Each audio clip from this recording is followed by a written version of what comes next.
Welcome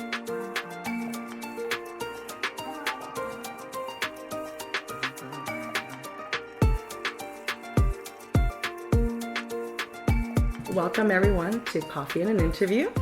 We're here today with Pamela Martinez, who through our conversations has taught me a lot about dyslexia over the years and how it impacts students, not just in K through 12, but also in college and graduate school.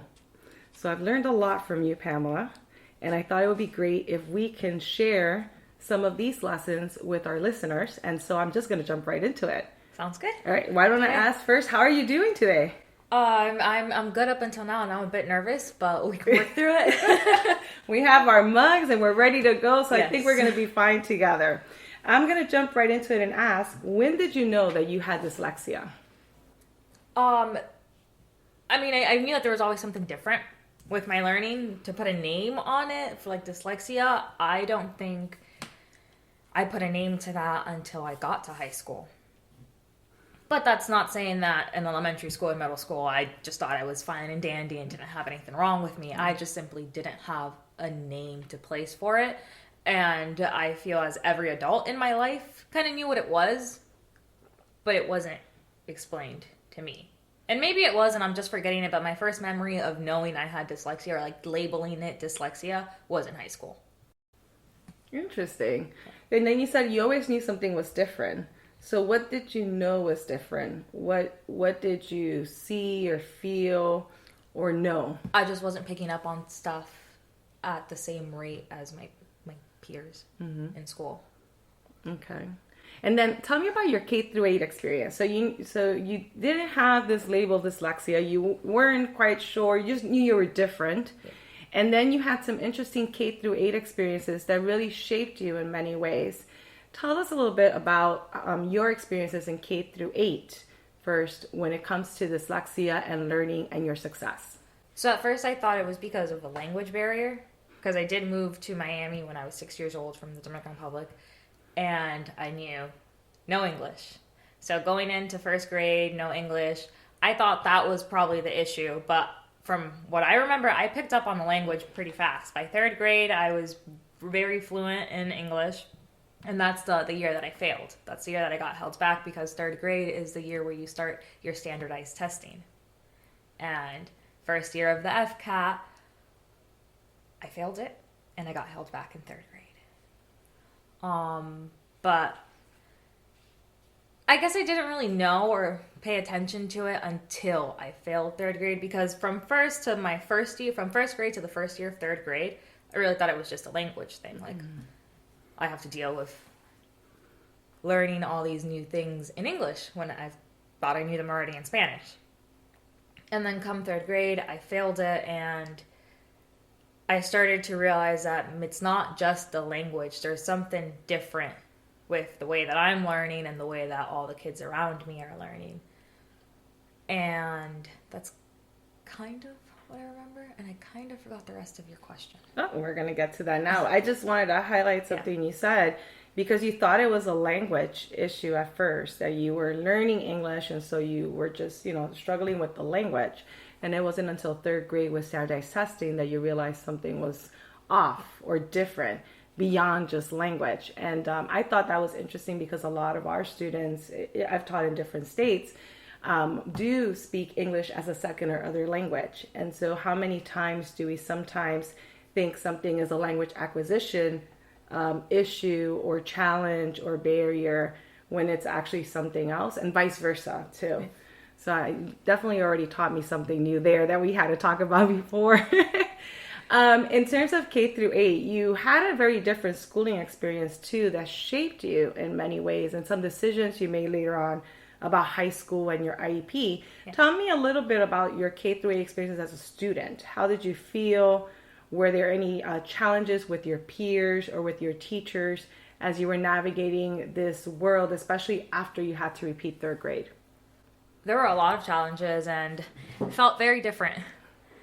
I guess the main thing that stood out was just the way that it was set up. So when we're being pulled out of classes, or when you have that, and I don't know the proper name for it, but I'm just going to call it like a teaching assistant or that one woman who was always next to me in class. Like a push-in model? Yeah. She was always there? Okay. Like, and she would be the one to give me my assignments and all that. So in like that classroom setting, I have the rest of the class following along with the teacher.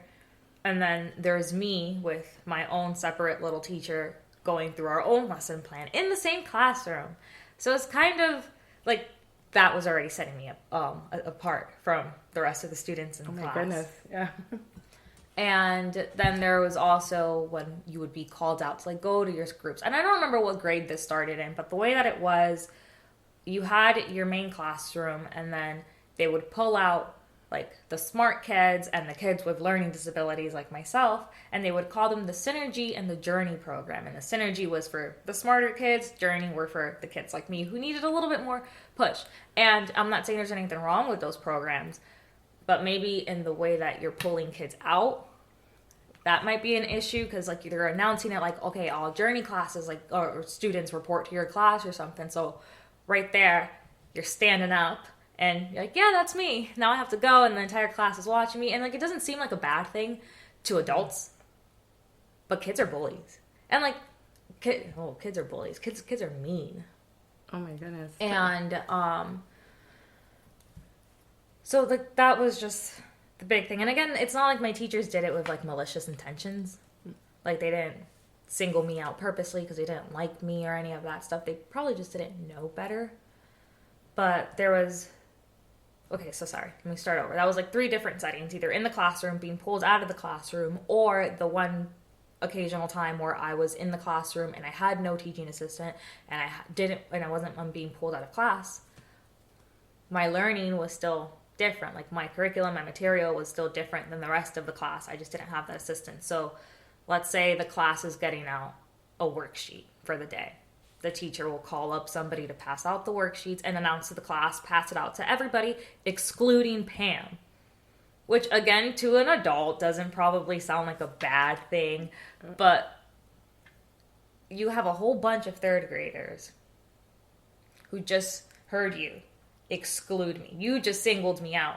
They all just witnessed it, so now they all think it's going to be okay to do so. And because I was already singled out as like the slower kid and all that stuff, it was a lot easier for them to like be mean to me and be bullies. I remember there was this one time where there was it was a time where I was excluded from what was being passed out. It was a quiz, a vocabulary quiz. The entire class was taking it except for me. There was this one kid, he sat next to me, and he asked me how to spell the word two. And okay, I was like, it's either T-W-O or T-O-W. I don't know which one it is, but he's asking me, I'm on the spot, I'm going to take a gamble, and I gave him toe. So he got the results back, and he just flat out looked at me, and he was just like, well, you're an idiot. You got this wrong. Oh, no. But exactly.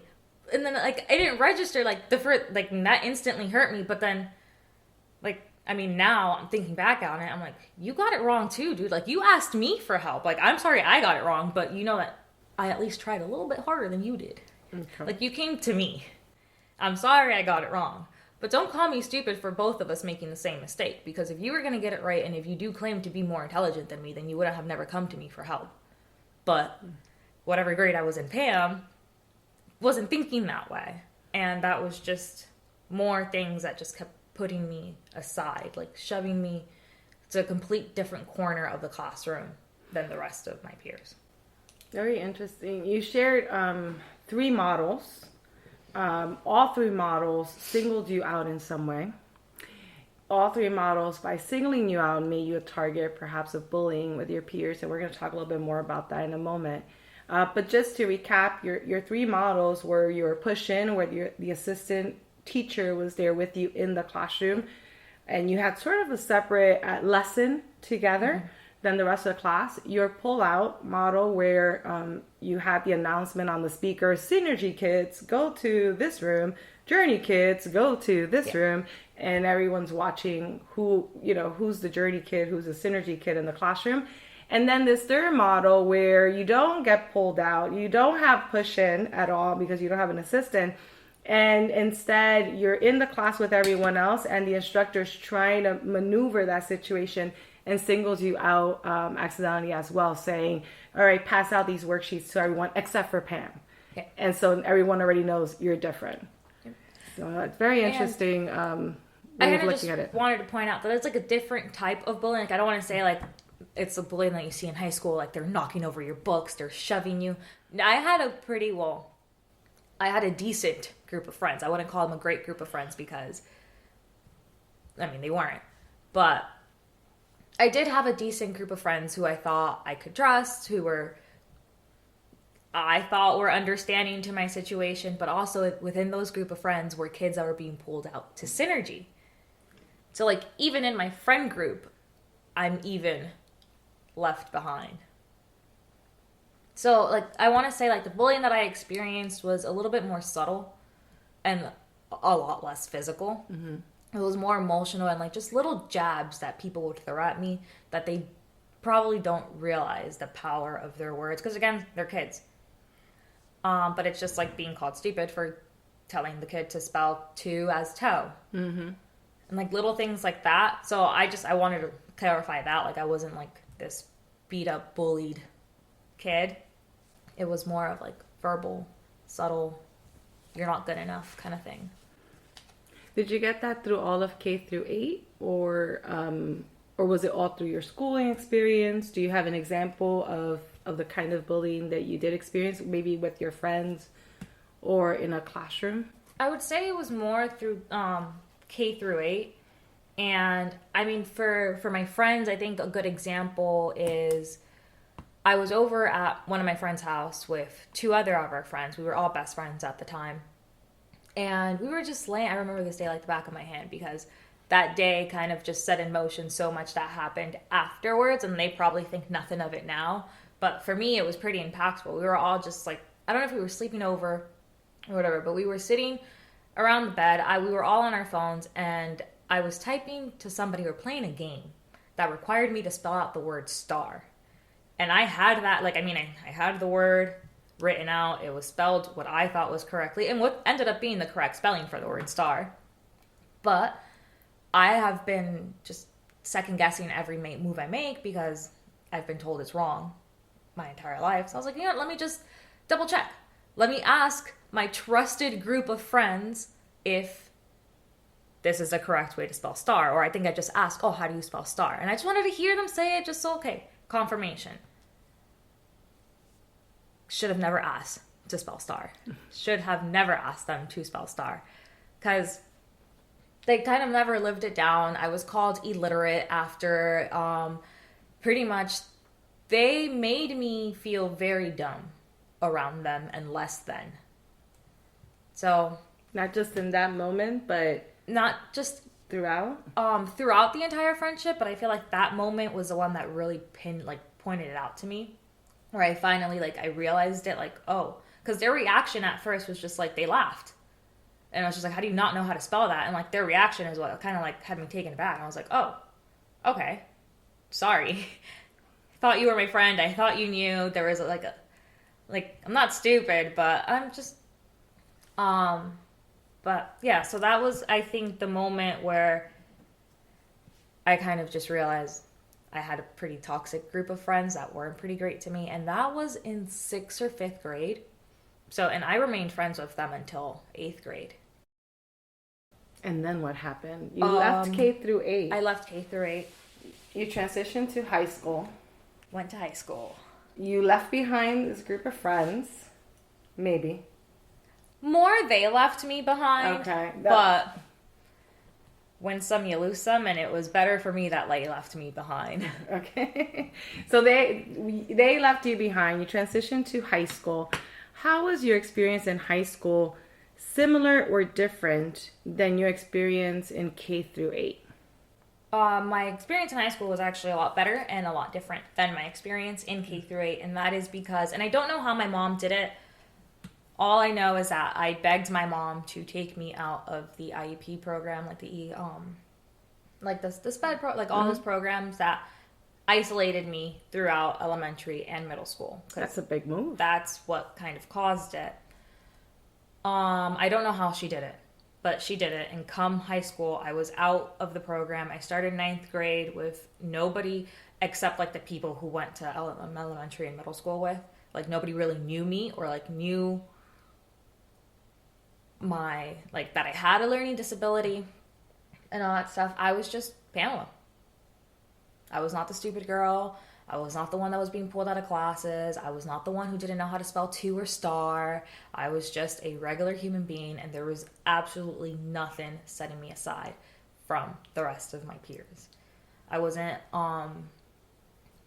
so basically being pulled out of the IEP program, it made me a normal student where I didn't have to have that teaching assistant. I didn't have to go to a separate room and the time for standardized testing that gives you extra time instead of like the allotted time. And I didn't have to have that IEP meeting with my mom and the counselor on a monthly. I don't know how often those meetings happen, but I didn't have to have that anymore. I didn't have to have anybody coming and check up on me. I didn't have to take special classes. I was just a normal student, and I loved it. Okay, I was about to ask, how did it go? Because you didn't have the IEP. You were taking classes without extended time or any of the support services you might have had in K through 8, but you loved your high school experience. What else worked well? What helped you be successful as a student in high school without that IEP? Myself. Tell me more. Okay, so the best way to explain it is at the beginning of 8th grade, I was at a very, very low reading level, at elementary school reading level. Mm-hmm. So at 8th grade, I think I was either between, let's just call it a middle and say I was in the 4th grade reading level. And obviously in 8th grade, you should be at an 8th grade reading level or a little above. But come 8th grade, that's kind of when I started to realize, okay, this is my last year in this school. This is my last year with these people. This is it. Like, I no longer have to put up with any of this BS. There you go. So, well, I just started figuring out the way that I learned and what helps me best, because I did also start to realize at 8th grade, at a 4th grade reading level, the people in place to help me are clearly failing at their job, because there's no way you're a special education teacher, you specialize in all this, and yet you have a student who hasn't advanced in their reading. Like, you're doing something very wrong, my friend. So I took to my mom's library, and my mom has an arsenal of books. We've all seen it. Yes, we have. And I picked up, at the time, I think she bought this book specifically for me because it was the book in her library that kind of popped my attention. But it was Twilight. Oh, it was a yes. Twilight book. I picked up those books, and they were pretty hefty books. And I just started reading through it. I was struggling reading through it, but I started reading. I would lock myself in my room and just read. I finished the second book, I think, in an entire day. I spent a Saturday locked up in my room, and I just kept reading and reading and reading and reading until by the end of 8th grade, I was at a 9th grade reading level. That's impressive. Reading the book in one day, but jumping up your reading level from 4th grade reading level to 9th grade reading level. It was either at an 8th or a 9th. If anybody can fact check me, I don't know. But I did bring it up from the beginning of 8th grade to the end of 8th grade with no help from the people in place at that school. Mm-hmm. So I took that into high school. I learned my learning style and what helped me. So and like in high school too, like I wasn't just taking like normal classes. I was also taking AP classes, and I was doing pretty well at them. Very different from K through 8. Very different. Because K through 8 had me thinking I'm not capable of much. I had a lot of people imply that I would be lucky if I made it to high school. I just want to point out that you didn't just finish high school. You already have your bachelor's degree and are almost done with your master's degree. 3 more classes. And one of them is my thesis, so. And there you go. And so interesting to think back at what people implied and what you were able to do. Because I was never, growing up, and obviously from people outside of my family, I was never really motivated or told that I could do a lot in life. It was just, you're lucky if you make it to high school. Not very positive messaging. Not very positive at all. But come high school, I mean, probably, well, I mean, I'm not saying I was the best student in high school. I was a mediocre student at most. But I was doing my best, and my best passed. It was B's. I was never a straight A student, not until I got to college. Then some semesters were like ABs, but high school I was like a CB student, enough to get me by and enough to make me feel good enough. And then I started realizing, like towards senior year, all right, you need to be like more of an AB student. But yeah, high school was just different because I was able to be my own person and I didn't have everybody already make up their minds about me. These are some good lessons because we want to provide support services through IEP programs. In higher ed, we have other kinds of programs that we use to help our students to be able to provide support services. And we're thinking about how those services could help students, but we don't always think about how some of our actions or ways of delivering or things we do could impact students. Again, talking about the 3 programs you had in K through 8 that singled you out and what that does in terms of how your peers see you. But also, some other people who actually work for the school will see you differently or imply certain things as well. And it's definitely not what we ever want to do when working with students, any students. We always want to look at strengths and how do we help students move forward. So definitely you taught us a few lessons already. You also were mentioning that you figure out your learning style and you figure out some tools that helped you be a good student. So what are some 1, 2, or 3 tools, tricks, tips, things that worked for you, strategies that helped you as a student that you maybe carried into college and graduate school? So my way of learning is a lot different than most people, and it's very redundant. But I need that redundancy to get it to just plant it in my brain and have it stick. So flashcards are one thing that I love. Yeah. We're looking at the table because I have a bunch of them now. But flashcards are my favorite. You keep them short and simple. You have the word or the topic or whatever you want to define, and you just have a very basic definition. And if it's a list of something, you don't want to have the list out on the flashcard. So if you're naming out the different types of book genres, for example, I just looked at your bookshelf. Sorry. So if you're listing out the different types of book genres, you don't want to have a flashcard with the word book genres on it, and then listing out 5 different ones. You want to have 5 different flashcards with each book genre. Got it. And another way that I take a lot of notes, and my note taking is pretty much just plagiarism. Just take what you see in the book and write it down. I pretty much have to write I'll write down an entire paragraph that I see in the book. I'll read it, I'll write it, I'll read it again. And that act of reading and writing and reading and writing helps it stick. Mm-hmm. And again, it extends your studying. You're going to be studying forever, but it helped. It worked. It works. You proved it. And so you talked about chunking out information. So chunk it out. Don't put it all together. That's one tip. And another one, which I've used myself because I have a lot of focusing issues, is the actual copying of the information, because the act of writing, of moving, helps me focus and retain information. Then I read it out loud and then I do that again. So those are 2 tips that I think most of us could benefit from. But definitely, are there any other tips or strategies that you might want to share before we talk a little bit about college and your transition there? None that I can think of off the top of my head, because that's really what I do most for my for studying. It's flashcards and my notes. And my notes are color coded, which kind of seems a little bit intense, but it helps. It helps visually. I think it helps with the chunking out and separating. Okay, so those are 3 great tips. So you had some tips you learned in high school. You took those tips with you to college.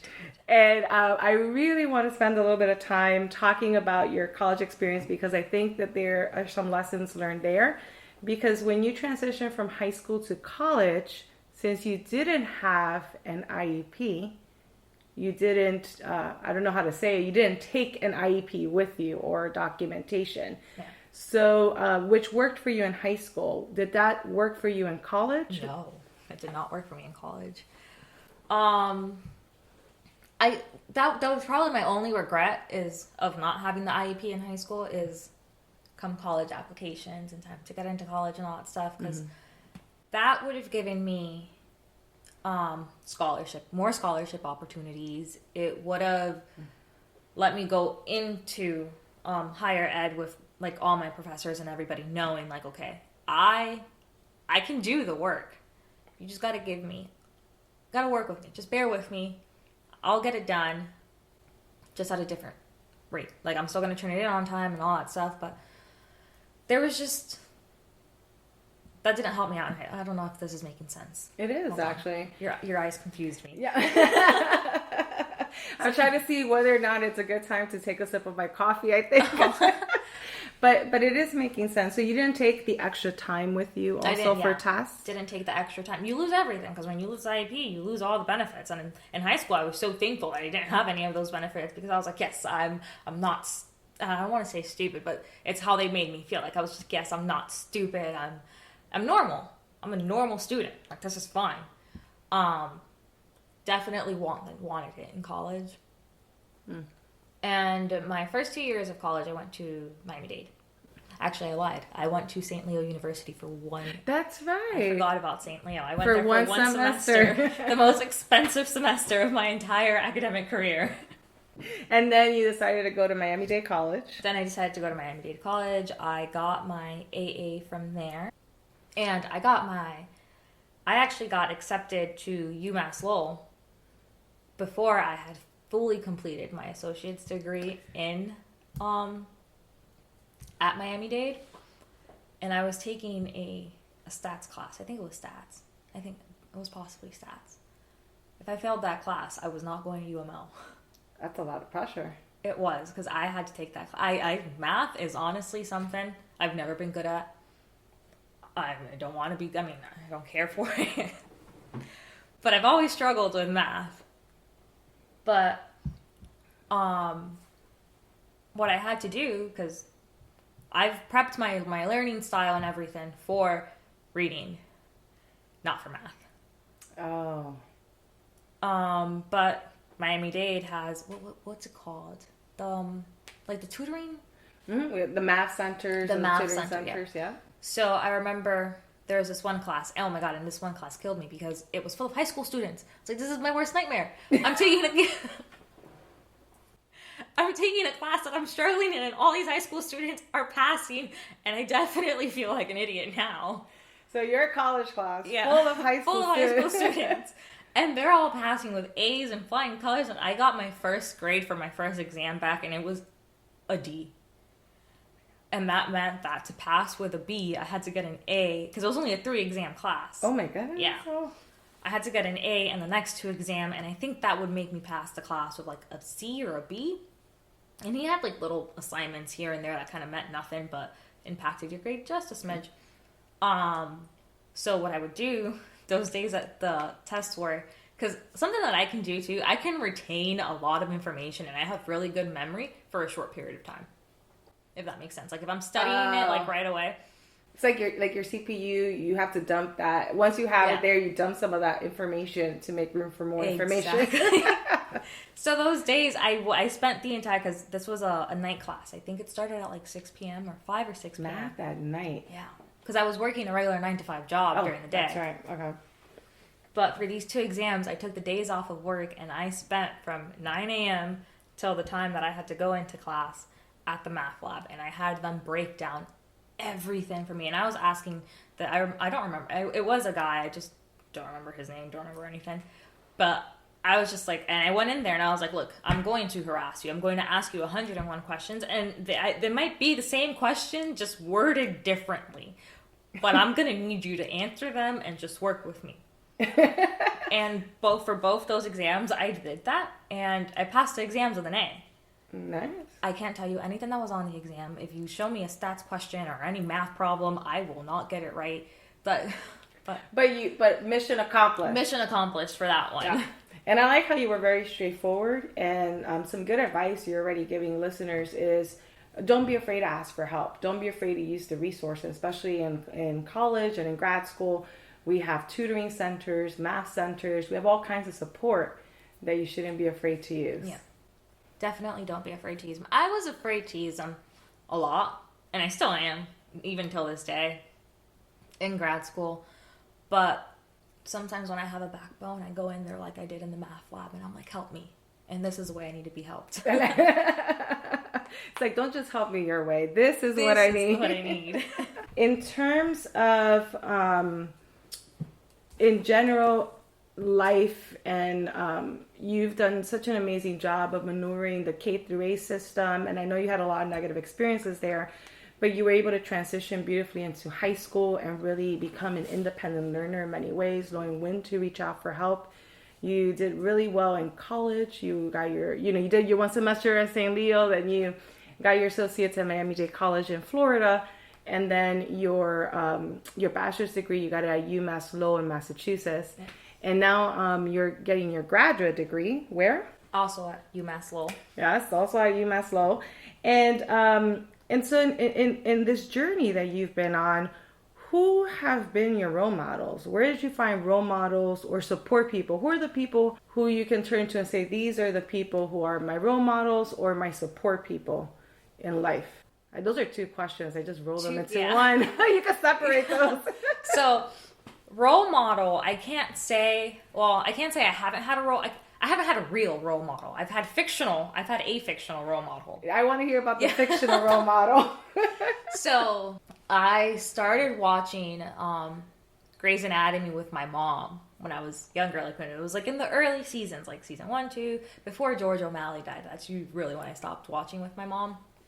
But as we were watching the show, Christina Yang, she is the top of her class, and like they mention it so briefly in the show. I think it was like in the beginning episodes, they brush right over it, and she's dyslexic. And she has an MD, a PhD, and a master's in biology or something. I don't know. She has 101 degrees, top of her class, kicking everybody's ass, and she's dyslexic. And I saw that, I was like, well, you know what? Even though she's not real, I'm sure there's other doctors out there that have a bit of dyslexia or like have some form of learning disability that succeeded and they did just fine. So I'm going to look at this person and use that as the model and ignore everything else that everybody has been telling me pretty much that I can't amount to anything, where I saw somebody amount to quite the amazing character. But again, it's just fictional, but it still helped. But I was going to say, I know it's a fictional role model, but it's still someone that you could say, look at this person. I had no idea, by the way. I don't remember hearing that Christina Yang had dyslexia in the show when she was, when she was in the episode. So I learned that through you. And that's an interesting role model that I think... they really brushed right over it. And I kind of wish, just because of how much it helped me, I kind of wish they would have mentioned it a lot more, because if other people would have picked up on it, and not just people like me with learning disabilities, but people who put people like me down, if they were to have picked up on that and they would have realized, okay, maybe it's not impossible. There's an education component you're mentioning now. We need to be educated about dyslexia and bullying, and not thinking of someone who has a learning disability or learning preference as other or not able to succeed. And sometimes we just might say certain things or do certain things that we don't realize make someone feel like other or inferior or not have the ability to be as successful. And I think you're teaching us also about being mindful of some of that language, some of that behavior, and in the classroom too, as teachers and as college administrators, and just learning how we can be more mindful of those things so we could be more supportive. The teachers, the professors who are saying them, the kids who are saying them, they don't realize the kind of power that their words hold. Yeah. Only the person who's suffering through them. And sometimes we don't know the power, and we don't realize how we're making someone else suffer with our That's words. The thing too. It's not like everybody's just, it's like the whole teacher thing. Not everybody has the malicious intention of setting you apart and making you feel like you're less than them and everybody else. They just don't realize the impact. So, again, I've learned so much from you over the years and through our conversations these last couple of years around this topic. And I thought this was a great opportunity to also give advice. If you have any advice for students, for parents, for teachers, for college folks, admin or anyone, any advice that you want to share or tips? For teachers, something that I would have preferred to happen in elementary school when like papers were being passed out and stuff, because before the first day of school, this teacher knows I'm coming into her class and she knows she knows that I'm going to be different, that I require extra things. You're fully aware of that before school starts. And I know this because my sister is a teacher. You know it's coming. So the best approach is probably don't announce it to the class that I have to be excluded from all the assignments. Include me. And just tell me, like, the first day of class, pull me aside, let's have a conversation, and I get, okay, you really don't want to have, like, that. Have a conversation with a second grader.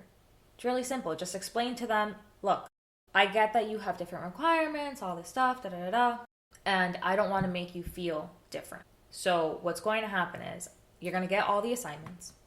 You're going to do your best, but I'm not going to grade them. Like, I'm not, because okay, how do I say this? Because my assignments, like, when I didn't get her assignments, it's because she wasn't grading them because they weren't mine. But give me the assignment. Let me do the assignment the best I can. Let me be part of the classroom. And then when you get my assignment, just either toss it or help me. Yeah. Grade it. Feedback. Give me feedback. See where I can improve, because you don't have to stop teaching me because there's an assistant there. You're still technically my teacher. This lady wasn't with me every day. It's your job to educate me and to make sure that I'm receiving the education that I need and require. So maybe do that next time. That's good advice. Very good. Even not just for elementary, for all school levels. Yeah. Because even as in the college classroom, I sometimes have students who need extended time or other support services. And so how can I support them without singling them out in any way in front of the other students? Any other advice for anyone? If you are somebody with dyslexia or any form of a learning disability, you kind of have to learn to be your own advocate. Learn your learning style. Be okay with it. Know that there's absolutely nothing, not a single thing wrong with you. Not in the slightest. You're just as intelligent or even more intelligent than your peers. Because dyslexia doesn't make you less intelligent. It just alters the way that you learn. So you're fine. You're not stupid. You're probably brilliant. Most likely brilliant. And don't let anybody make you feel anything less than that. That's great advice. Thank you. Thank you. Yeah. Thank you for sharing that advice with our listeners. I think we need to hear those positive messages more often, as we've learned, as you've learned. Definitely. Through your experiences. If I would have gotten positive messages more, I probably would have had the IEP throughout high school, throughout college, and all that fun stuff. And it does impact your mental health, and I would like to say that my mental health may have been maybe a little bit better if I would have gotten that positive reinforcement. And I really was only getting positive reinforcement from my family, which is great, but it can only do so much because I'm with my family at the end of the day, and I'm dealing with the rest of the world for the 90% of the day. Mm-hmm. And the rest of the world, unfortunately, to me at the time, had a bigger, their words had a bigger impact than the positive I was getting from my family. Yeah, I think that's true for most of us. And that's why we have to be careful with the messaging and what we do. Definitely. Well, do you have any final thoughts or words or anything else that you want to share as we come to the end of our interview? I'm not sure. I feel like we've covered so much. We have. I feel like we've covered so much, but we've also left so much out, but I can't pin what that is. We can always schedule another interview, part 2. But definitely, as you're thinking, we definitely covered your experiences in K through 8, high school, college. You're doing an amazing job wrapping up grad school now. Actually, a question for me is, what's next after grad school? You get your master's degree. Yay! Get my master's degree and then more school. More school. So hopefully law school after this. okay, very exciting. So I will be 3 degrees in by the time I become a professional working woman. Oh, screw Christina Yang. We got Exactly. Pamela Martinez. Exactly. We're gonna put Christina Yang take a back seat. Yep. We got Pamela Martinez, and she's a real human, not a It's character. gonna go from fiction to nonfiction real fast. There you go. Well, thank you so much. Definitely, like I said, many wonderful lessons that I think a lot of our listeners will definitely pick up on. They'll enjoy listening to this, and I'm sure that there's a lot that they could learn, because I've learned a lot through our conversations. And just thank you for being with me today for coffee and an interview to talk about dyslexia and your experiences as a student in the school system all the way through grad school. Thank you for